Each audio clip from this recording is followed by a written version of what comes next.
आज मैं विशेष तौर पर बात करने वाली हूँ अपने फैसले करने के बारे में। आप अनुमति मत दीजिए अन्य लोगों को फैसले करने की आपके लिए।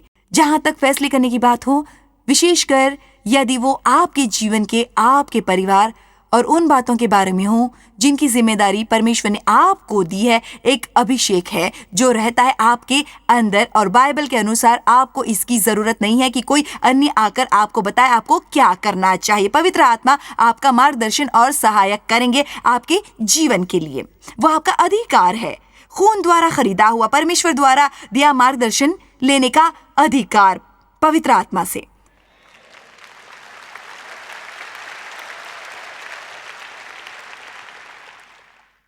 पवित्र आत्मा का मार्गदर्शन लेना आत्मिक समझदारी की सबसे महत्वपूर्ण निशानियों में से एक है। रोमियो 8:14 के अनुसार जितने लोग परमेश्वर के आत्मा के चलाए चलते हैं वे ही परमेश्वर के पुत्र हैं। दरअसल मैं सोच रही थी नए नियमों के बारे में आज, और मैं असल में पढ़ रही थी। मैं असल में एक किताब पढ़ रही थी नियमों के बारे में, पुराने नियम के बारे में, नए नियमों के बारे में, जो मैं कुछ वचन तैयार कर रही थी आज के लिए। मुझे इस बात पर पूरा यकीन है कि मैं नहीं समझती कोई सचमुच नए नियमों की कदर कर सकता है उतनी जितनी वो कर सकता यदि वो पुराने नियमों के अधीन भी रहा होता। यदि आप समय निकालकर सोचेंगे उस व्यवस्था के बारे में जो वो पूरी करने की कोशिश करते थे, वो नियम, वो रिवाज, वो मांगे जो वो लोग पूरी करते थे, वो बहुत ज्यादा दबाव डालने वाले काम थे, और वो ऐसे काम नहीं थे जो परमेश्वर ने कहे थे। परमेश्वर ने कहा था लोग कुछ काम कर सकते हैं और कुछ उन्हें नहीं करने, परंतु फरीसियों ने, जो धार्मिक लोग थे और आज भी हैं धार्मिक लोगों के वेश में, वो उन्हें एक बिल्कुल अलग स्तर पर ले गए और उन्होंने 10 आज्ञाओं को यीशु के आने तक उनसे 2000 आज्ञाएं बना दी।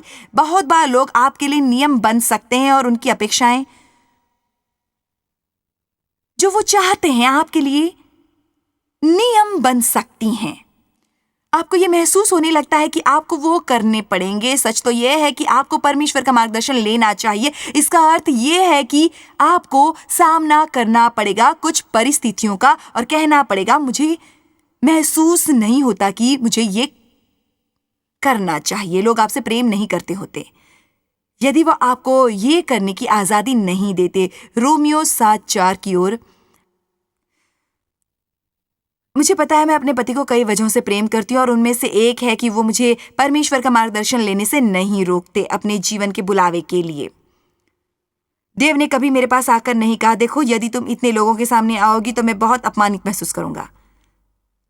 उन्होंने कभी यह नहीं कहा इसका कारण बताऊं। उन्होंने मुझ पर काबू करने की जरूरत नहीं महसूस की। मैं नहीं चाहती कि मैं कठोर बात नहीं करना चाहती, पर मुझे ये कहने का इकलौता मौका है, इसलिए मुझे आपको ये स्पष्ट करना पड़ेगा। मुझे विश्वास है कि जो लोग महसूस करते हैं कि उन्हें शक्तिशाली और बलवान दिखने के लिए अन्य लोगों पर काबू करना पड़ेगा, वो होते हैं सबसे कमजोर, डरपोक लोग सारी दुनिया में।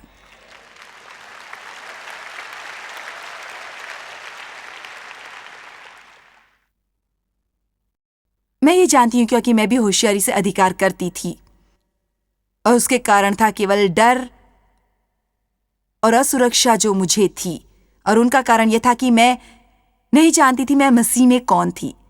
यदि आप जानते हैं आप मसीह में कौन है, तब लोग आपसे असहमत होंगे तो आपको कोई परेशानी नहीं होगी, क्योंकि उनकी राय आपकी पहचान नहीं होती, वो केवल उनकी राय होती है।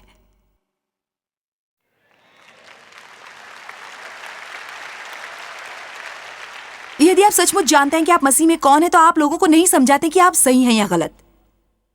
मैं एक दिन अपनी सहेली से बात कर रही थी, तब मैंने कहा अफसोस की बात है हमें स्वयं को सही साबित करने के लिए क्या कुछ नहीं सहना पड़ता। मैं आपको बताना चाहती हूं कि सही होने को बहुत महत्वपूर्ण समझा जाता है। रोमियो 7:4। मुझे उम्मीद नहीं थी कि आज मुझ में इतनी शक्ति होगी, पर यह बढ़िया है। मुझे तेल का अभिषेक प्राप्त है। दरअसल ये होता है जब हम परमेश्वर की अपने जीवन के लिए इच्छा में प्रवेश करते हैं। आपको जैसे कोई और ही शक्ति मिलती है। कुछ लोग शायद बेहतर महसूस करेंगे यदि वो करेंगे जो वो करना चाहते होंगे, जो उस दिन उन्होंने करना होता है। आज मुझे फिर से उस घटिया सभा में जाना पड़ेगा। ना जाने मैं उसमें कैसे फंस गया। मुझे बहुत खुशी होगी जब मैं ये घटिया सभा समाप्त करूंगा। कल मुझे शांति से जन्मदिन की पार्टी पर जाना है, क्योंकि मैं जानती हूँ कैसे है। यदि मैं नहीं गई तो वो क्रोधित होकर तूफान खड़ा कर देगी। क्या आप जानते हैं कितने हजार, कितने हजार, कितने लाख ऐसे काम होते हैं जो लोग करते हैं। कुछ काम ऐसे होते हैं जो हम फर्ज समझकर करते हैं। कुछ काम होते हैं जो हम दया करके करते हैं। परंतु ध्यान दीजिए, आप वो काम भी आनंद के साथ कर सकते हैं यदि वो परमेश्वर के लिए कर रहे होते हैं।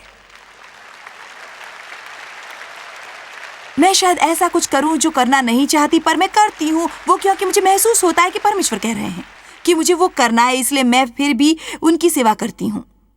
परंतु यदि मुझे महसूस हो कि मैं वो कर रही हूं क्योंकि यदि मैं नहीं करूंगी तो कोई नाराज होगा, तो उसके लिए अच्छा होगा यदि मैं वो न करूं और इसलिए उन्हें क्रोधित होने और फिर शांत होने छोड़ दूं। अच्छा, रोमियो 7:4-15वीं बार।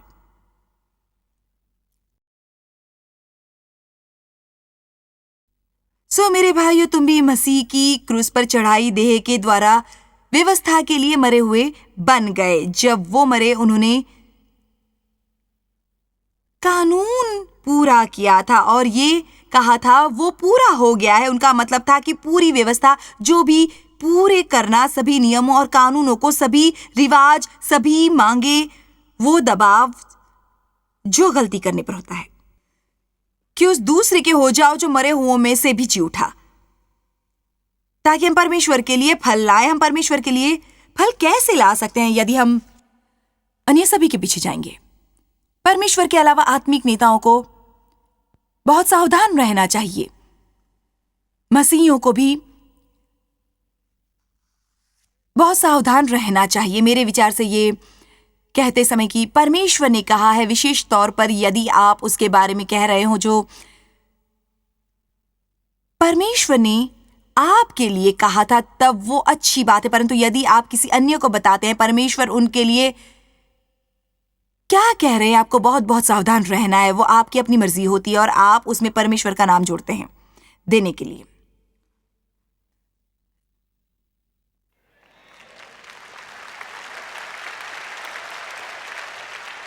मुझे विश्वास है कि परमेश्वर ने मुझे कहा है कि आपको उनके साथ विवाह नहीं करना चाहिए। देखिए, ना समझ मत बनिए, बस शांत रहिए। मेरा मतलब है आप उनके लिए प्रार्थना कीजिए, और यदि वो आपके पास अगर आपसे पूछे आपको इसके बारे में कैसा महसूस होता है, तब शायद आपको बताना चाहिए आप कैसा महसूस करते हैं। पर एक दिन किसी ने मुझे पूछा कि मैं क्या सोचती हूँ, तो मैंने कहना शुरू कर दिया बा बा बा बा बा बा बा बा बा बा बा बा। फिर मैंने सोचा मैं ये क्या कर रही हूँ। मैंने कहा देखिए सच यही, मैं नहीं जानती आपको क्या करना चाहिए। मैंने कहा मैंने इसके बारे में इतना सोचा नहीं है, मैं तुम्हें कुछ सुझाव दे सकती हूँ। सबसे महत्वपूर्ण बात यह है कि हम जितने ज्यादा लोगों से पूछते हैं उतने ही उलझ जाते हैं, इसलिए हमें परमेश्वर की सुननी चाहिए और वो करना चाहिए जो वो कहते हैं। आमीन। ओह, पर हमें मशवरा देना बहुत पसंद है। बाइबल के अनुसार हमें अब व्यवस्था के अधीन नहीं जीना है, बल्कि हमें अब नए नियमों के द्वारा जीना है। ये मुझे पसंद है। देखिए, जब नए नियम आए तब लोगों पर बहुत अत्याचार होते थे। मैं कल्पना कर सकती हूँ उनके आनंद की और उनका समर्पण करने के लिए तैयार होना जो उन्होंने मसीह के सामने किया था, जिसका उन दिनों में अर्थ था कि उन्हें अपने विश्वास के लिए मरना भी पड़ सकता है। परंतु उन पर इतने बंधन थे, इतने कानून थे, इतने रिवाज पूरे करने पड़ते थे, आजादी नहीं थी। फिर जब ये नए नियम आए और बाइबल के अनुसार जो कोई भी मसीह में है नई सृष्टि है, उन्होंने ये सिखाया कि एक नया नियम था जिसका अर्थ ये था कि उनमें से हर एक पवित्र आत्मा से व्यक्तिगत मार्गदर्शन ले सकता है। उन्हें हर वक्त परमेश्वर से सुनने के लिए किसी याजक या आत्मिक नेता के पास जाने की जरूरत नहीं थी। उन्हें इंतजार नहीं करना पड़ता था कि कब शहर में कोई भविष्यद्वक्ता आएगा और उनके लिए कोई भविष्यवाणी करेगा, बल्कि उनमें से हर व्यक्ति परमेश्वर से स्वयं सुन सकता था। वो परमेश्वर की उपस्थिति में रोक टोक के बगैर आ जा सकता था जब भी वो चाहते, क्योंकि हर मनुष्य के लिए अंदर आकर परमेश्वर के साथ संबंध बनाने के लिए द्वार खुले थे। नए नियमों की यही तो बढ़िया बात है। उनमें ताजगी है, नयापन है, वो सृजनात्मक थे। उनमें विविधता थी। कोई अचंभा नहीं कि हम कई बार गिरजे से कब जाते हैं यदि हर चीज एक योजना हो जो पहले से बनी हो। ये सच है कि हमारी एक योजना, एक प्रोग्राम होता है, परंतु जब मैं यहाँ आती हूँ मैं ऐसी बातें कहती हूँ जिनकी मैंने योजना नहीं बनाई होती, और बहुत सी बातें जो मैं बोलना चाहती हूँ वो नहीं बोलती। भिन्न भिन्न चीजें होती हैं। कई बार हमें उन्हें मिश्रित कर देना होता है, और पवित्र आत्मा सृजनात्मक होते हैं। आप जीवन से उबेगे नहीं यदि आप पवित्र आत्मा का मार्गदर्शन लेंगे। चलिए अब मैं आपको चुनौती देती हूँ। यदि आप में से कोई कहता है मैं बहुत उब गया हूँ वही करते करते करते एक दिन, तब आप फैसला क्यों नहीं करते कि लोगों को प्रसन्न करने की कोशिश आप बंद कर देंगे और परमेश्वर से पूछेंगे आपको क्या करना चाहिए। मैं दावे से कह सकती हूँ थोड़े दिन बाद आप उबना बंद कर देंगे। लोगों को अपने लिए नियम ना बनाने दें। प्रेरितों के काम 5:29 में एक वचन है जो मुझे बहुत पसंद है, क्योंकि वो उस बात से संबंधित है जो मैं बताना चाहती हूँ। हम वो वचन ऊपर लगा देते हैं। मैं चाहती हूँ आप वो देखें क्योंकि उसमें बहुत सादगी है। लिखा है, तब पतरस और प्रेरितों ने उत्तर दिया कि मनुष्यों की आज्ञा से बढ़कर परमेश्वर की आज्ञा का पालन करना ही कर्तव्य कर्म है। हमें परमेश्वर की आज्ञा का पालन करना चाहिए, मनुष्यों की नहीं। एक समय हमारे एक पादरी थे 1970 के दशक में। उन्होंने इस वचन पर प्रचार किया शायद 3 महीनों तक। हर रविवार वो प्रचार करते हमें परमेश्वर की आज्ञा का पालन करना चाहिए, मनुष्यों की नहीं। मुझे अब समझ आती है कि वो समझते थे कि वो हमारे लिए प्रचार कर रहे थे, परंतु परमेश्वर उन्हें कुछ बता रहे थे। हकीकत यह है कि वो काबू करते थे बहुत होशियारी से। मुझे नहीं लगता कि ऐसा करना चाहते थे, पर वो चाहते थे कि जिसे भी कुछ नया करना हो उसे उनसे और गिरजे से सम्मानित लोगों से पूछना चाहिए। मुझ में परमेश्वर के लिए बहुत जोश था, मुझे परमेश्वर से प्रेम था और मैं उनकी सेवा करना चाहती थी। और ये गिरजा बहुत क्रियाशील था बांटने में शुभ संदेश के अंश सड़कों पर। इसीलिए मुझे ये ईश्वरीय विचार सूझा। मैंने सोचा ये गर्मियों के दिन थे, मुझे ये विचार आया मैं लोगों में कुछ करने का जोश पैदा कर सकती हूँ। इसलिए मैंने सोचा मैं कुछ ऐसी औरतों को साथ लूंगी जो वैसे भी दिन भर कुछ नहीं करती। इसलिए हमने वो गर्मियां गुजारी 10,000 शुभ संदेश के अंश लगाकर गाड़ियों के सामने कांच पर। जब लोग अपनी गाड़ी में घुसते तो वो एक छोटा शुभ संदेश का अंश होता जिस पर एक मुस्कुराता चेहरा उन्हें देखकर कहता होता, यीशु आपसे प्रेम करते हैं। हंसे, यीशु आपसे प्रेम करते हैं। अब मुझे बताइए ये किसी का नुकसान नहीं करता। ठीक, वो अच्छी बात थी, अच्छा मकसद था। मुझे गिरजे की कमेटी के सामने बुलाया गया और मुझ पर दोष लगाया गया ये कहकर कि मैं एक बागी औरत थी, क्योंकि मैंने पहले उनसे अनुमति नहीं ली थी। वो मेरे लिए नई बात थी। सच तो यह है कि ऐसी बहुत बातें थी जो वहां होती रहती थी। मुझे ये कहते हुए दुख हो रहा है कि वो गिरजा अब नहीं है, पर ये होना ही था। हमें परमेश्वर की आज्ञा का पालन करना चाहिए, मनुष्यों का नहीं। फिर भी वो व्यक्ति ये निश्चित कर रहा था कि हर कोई वो करे जो उनके मुताबिक परमेश्वर करने को कह रहे थे।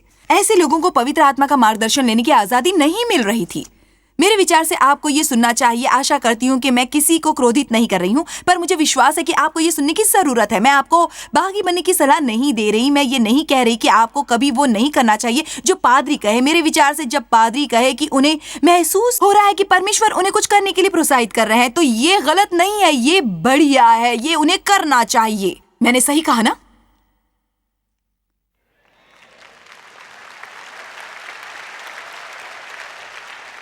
क्या मैं मुश्किल में पड़ गई? अब बाहर निकलने के लिए देर हो गई है? आप समझ रहे ना मैं क्या कह रही हूं? कृपया बागी बनकर ये मत कहिएगा जॉयस ने मुझसे ये कहा था, मैं ये नहीं करना चाहता था। कुछ भी हो, आप वो नहीं कहेंगे। मेरा ये मतलब नहीं था। इन सभाओं के लिए हमारे कुछ नियम हैं। मैं लोगों को आराधना के वक्त डफली बजाने को नहीं कहती। आप उसे धीरे धीरे बजा सकते हैं। हम नहीं चाहते कि आप बेसुरा बजाएं। मैं लोगों को अपने पालतू गोधा लाने को नहीं देती। एक बार एक औरत एक गोधा लाई थी। उसके पर्स में से एक लंबी बड़ी चीज बाहर निकली हुई थी। वो वहां बैठी हुई थी उस मोटी आंखों वाली चीज के साथ।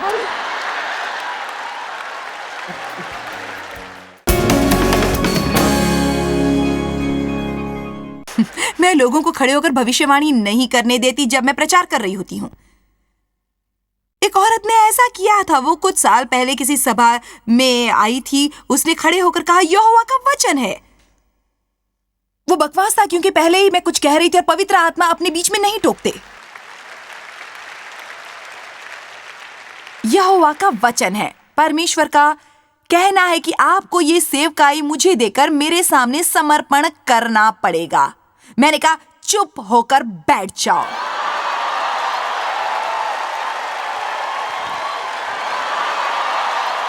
ये नामुमकिन है कि वो कीमत देकर जो मैंने ये करने के लिए दी है, मैं किसी पगली को अपनी सभा में उठकर उसे बर्बाद करने दूंगी।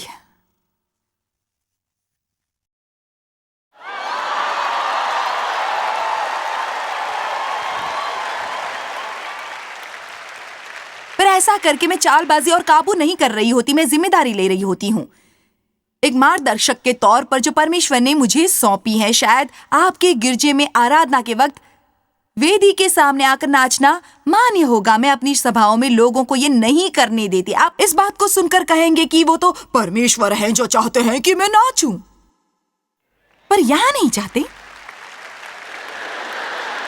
आप पूछेंगे क्यों नहीं? क्योंकि हमारे यहाँ समाज के हर उस तबके के लोग आते हैं जिसकी आप कल्पना कर सकते हैं, और यदि आप यहाँ ऊपर आकर नाचना आरंभ करेंगे, उन्हें परेशानी हो सकती है और वो जा सकते हैं संदेश को सुने बगैर ही। इसलिए सच्ची आजादी का अर्थ है उस आजादी का आनंद न उठाना यदि किसी अन्य को उससे परेशानी हो रही हो तो। उस औरत को अपने पालतू गोधा को सभा में लाने की आजादी नहीं थी क्योंकि उससे अन्य लोग काफी भयभीत हो रहे थे।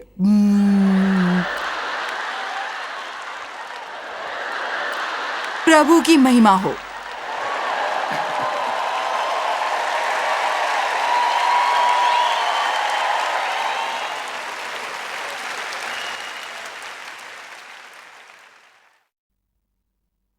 प्रेरितों के काम 5:29 की ओर दोबारा चलिए। 1 मिनट के लिए हमें मनुष्यों की नहीं परमेश्वर की आज्ञा का पालन करना चाहिए।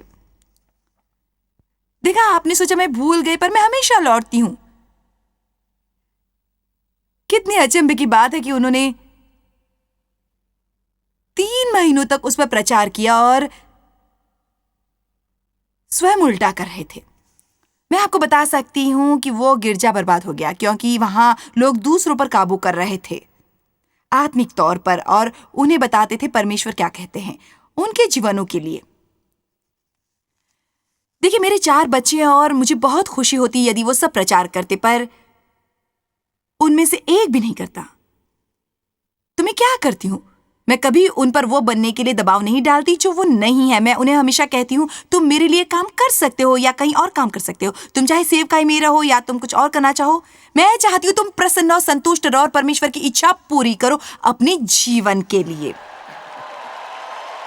परमेश्वर जानते हैं सेवकाई का क्या करना है मेरे बाद। मैं नहीं जानती। आपको सावधान रहना है कि काबू करने वाली प्रार्थना भी न करे। परमेश्वर उन्हें उसके साथ विवाह न करने दे। उनसे ये करवाइए, उनसे वो करवाइए। आपको केवल ये कहना है परमेश्वर मैं नहीं जानती आप इन लोगों से क्या करवाना चाहते हैं। हाँ, अगर आपको साफ पता हो कि वो कुछ गलत कर रहे हैं, नहीं तो आपको मैं हर दिन अपने बच्चों के लिए प्रार्थना करती हूँ कि वो अपने जीवन पर परमेश्वर के बुलावे को पूरा करें। अपनी माँ के लिए नहीं, परमेश्वर के बुलावे को।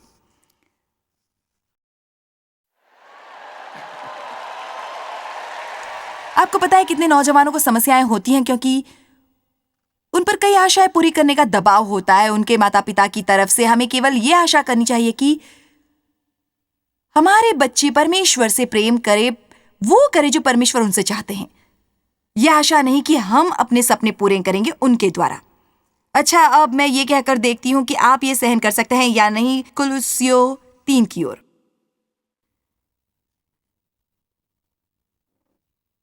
आपको अभी पता चलेगा मैंने क्यों कहा कि आप ये सहन कर पाएंगे या नहीं। वो है स्त्रियों अपने पतियों के अधीन रहें।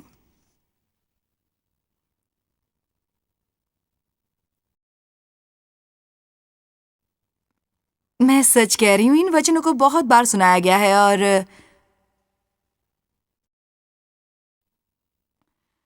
और वचन से या काम से जो कुछ भी करो, चाहे जो भी हो, सब प्रभु यीशु के नाम पर करो और उनके द्वारा परमेश्वर पिता का धन्यवाद करो। हे पत्नियों, अपने अपने पति के अधीन रहो।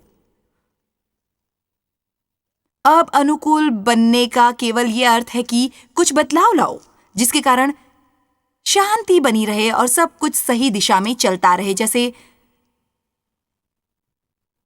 मैं अनुकूल बनी हूं और अब देव के गोल्फ के बारे में बिल्कुल क्रोध नहीं करती, बिल्कुल भी नहीं। जैसे कि मैं पहले उन्हें मना करती थी, ये मत करो, वो मत करो, गोल्फ मत खेलो। आमीन। अपने पति के अधीन रहो, उनके मातहत रहो और उनके अनुकूल बनो। आप जानते हैं बहुत लोगों को यही अच्छा लगता है। मैं चाहती हूं आप बाकी का भी पढ़े जैसा प्रभु में उचित है। अब चलिए अगली आयत पढ़े ताकि संतुलन बना रहे। हे पतियों,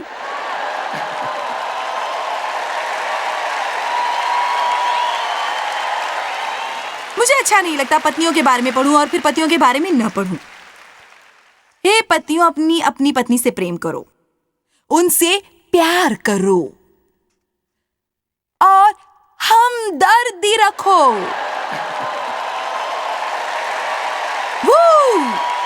यहां एक संदेश मिलता है। इसका अर्थ है जब पत्नी रोए तो उसे गले लगाकर यह कहना चाहिए, मैं समझता हूं, मैं समझता हूं, मैं समझता हूं। इससे कोई अंतर नहीं पड़ता कि आप नहीं समझते, उससे कहो कि आप समझते हो। मुद्दा समझने ना समझने का नहीं है, प्रेम और हमदर्दी का है। ये मत कहो क्या हुआ है, तुम्हें पगला गई हो, तुम्हारे हार्मोन्स फिर गड़बड़ हो गए हैं।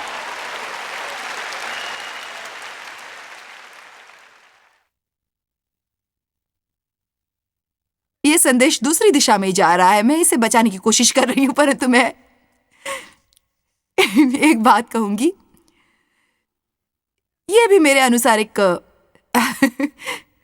संदेश है। परमेश्वर किसी को बुला नहीं रहे शोषित होने के लिए, इस्तेमाल किए जाने के लिए, अधीन किए जाने के लिए और अपमानित किए जाने के लिए। आपको यह सहन करने की जरूरत नहीं है। आपसे अपेक्षा है कि आप समर्पण करके अनुकूल बनेंगे जैसे योग्य होगा प्रभु में। यदि पति पत्नियों के साथ सही व्यवहार करेंगे और पत्नियां बदले में अपने पतियों के साथ वैसा व्यवहार करेंगी जैसे परमेश्वर चाहते हैं, हर विवाह सुंदर और सफल होगा। पर आप एक दूसरे के भागीदार हैं। हव्वा को आदम के पांव के तलुए से नहीं निकाला गया था, उसे उसकी बगल में से निकाला गया था। औरतें होती हैं काफी होशियार, अद्भुत रचना जिसमें परखने की काबिलियत होती है। और यह अफसोसजनक है जो शैतान ने किया है औरतों के साथ पूरे इतिहास के दौरान। हमें अनुकूल बनना है शांति के लिए। मैंने कई समझौते भी किए हैं। एक समय था जब मैं ये नहीं करती थी। मैं बहुत बागी थी, बुरी थी, चालाकी से काबू करने वाली औरत थी और परमेश्वर को यह पसंद नहीं था। यदि आपको सब पर काबू करना पसंद है तो आपको वो बंद करना है, क्योंकि यह परमेश्वर की इच्छा नहीं है कि आप ऐसा करें। एक औरत ने कुछ दिन पहले मुझसे कहा उसके पति एक छोटे शहर में रहना चाहते हैं और वो बिल्कुल वहां रहना नहीं चाहती थी। वो बहुत अच्छे स्वभाव की है और उसे लोगों से लगाव हो जाता है। उसकी बहुतों से मित्रता हो गई थी, उनकी परवाह करती थी वो। सो उसने कहा, नहीं, मैं नहीं आना चाहती। परमेश्वर ऐसा नहीं चाहते। देखिए, आप कुछ करना नहीं चाहते, इसका यह अर्थ नहीं कि परमेश्वर नहीं चाहते। कुछ दिनों बाद जब वो एक सुबह प्रार्थना कर रही थी, उसे महसूस हुआ मानो पवित्र आत्मा ने उसे कहा हो, याद रख, तेरे पति जीवन भर तेरा साथ देंगे। उन्होंने तेरी अच्छी देखभाल की है, उनके लिए जहां जाना है जा, और मैं चाहता हूं तू जाए। अब ये अधीन होना है सही तरीके द्वारा। परंतु यदि कोई पुरुष चाहे कि वो काबू करे, आपको किसी के साथ मित्रता न करने दे, हर समय ये बताए कि आपको क्या करना चाहिए, क्या नहीं करना चाहिए, हर वक्त आप पर काबू करना चाहे क्रोध और नाराजगी इत्यादि तरीकों द्वारा, मैंने अपने पिता को मां के साथ ये करते देखा है और इसका एकदम उल्टा प्रभाव हुआ था मुझ पर। मैं उन्हें अपनी मां के साथ दुर्व्यवहार करते देखकर वहां से निकलती और मुझ में क्रोध भरा था। मैंने कहा, क्या कोई आइंदा मुझे ये नहीं कहेगा मुझे क्या करना चाहिए? परंतु उसने भी काम नहीं किया, इसलिए परमेश्वर को कुछ और साल लगे मुझ में से ये निकालने के लिए। परंतु मित्रों, मैं ये नहीं कह रही हूँ कि हर व्यक्ति को पवित्र आत्मा से मार्गदर्शन प्राप्त करने का अधिकार है। हमें एक दूसरे का आदर करना चाहिए। लोगों को काबू मत करने दो अपने पर, परंतु आपको भी उन पर काबू नहीं करना है। यदि आप किसी को कुछ करने के लिए बुलाएं और वो कहे नहीं मैं ये नहीं कर सकता, आपको बुरा नहीं मानना चाहिए। जब मैं अपनी बेटियों को फोन करके कुछ करने को कहती हूँ, मैं कहती हूँ ये तुम्हारी मर्जी है, मुझे परेशानी या नाराजगी नहीं होगी यदि तुम नहीं आओगी, मैं केवल तुम्हें बुलाना चाहती थी। लोगों पर कभी दबाव मत डालो कुछ करने के लिए। वो जिसे पुत्र ने आजाद किया है सचमुच आजाद है। आप पर अभिषेक है, आप पर पवित्र आत्मा की तरफ से अभिषेक है। आप सुन सकते हैं परमेश्वर से। आपको अपने पक्ष में डटे रहना है और उन चीजों का सामना करना है जो आपको महसूस हो कि आपको परमेश्वर से दूर खींच रही है। ना शब्द कहना सीख लो और दृढ़ रहो। आमीन।